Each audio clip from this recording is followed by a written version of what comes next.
Edhe herë, sa ditë kemi këtu? 45 ditë shëndres, 45 ditë rezistencë.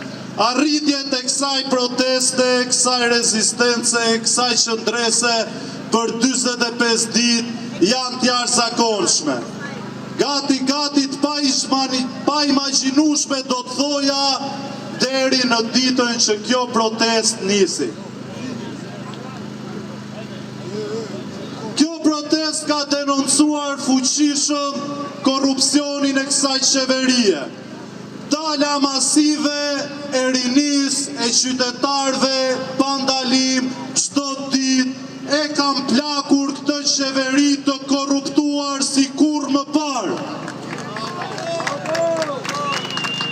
Për 45 ditë qëndres paqësore kemi arritur t'ja qerri maskën këtij kryeministri, i cili kudo shkonte jashtë Shqipërisë, paraqitej dhe propagandonte veten si një lider novator, si një lider i cili e kishte vënë çdo gjë për vi dhe Shqipëria po lulëzonte.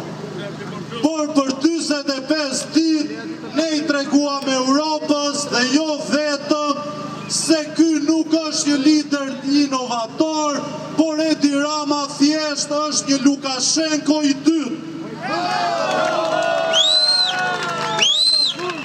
Njësoj si Lukashenko që ka dekada në pushtet dhe që justifikohet se e mban pushtetin me votat e popullit, edhe Edi Rama ka krijuar një sistem autokratik për të shtypur popullin, ka krijuar një sistem ku pakica përfiton në kurriz të shumicës dhe kjo është një nga arsyet që e kanë nxjerrë popullin në shesh kundër përfitimeve të disa njerëzve, kundër përfitimeve të oligarkëve, kundër qytetarëve të lirë dhe të ndershëm.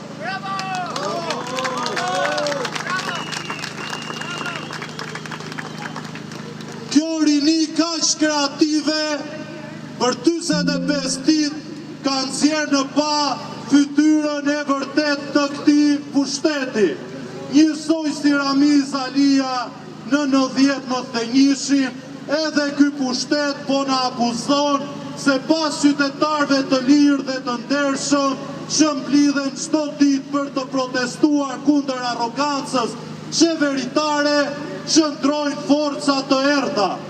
Falenderit gjithë gazetarëve dhe portaleve që na kanë risjell këto ditë në vëmendje deklaratat e Ramiz Alis, sepse na e kanë bërë të qartë që nuk ka asnjë dallim ai sistemi para 90-s me këtë sistem i cili përpiqet na delegjitimoj me akuzat të pavërteta.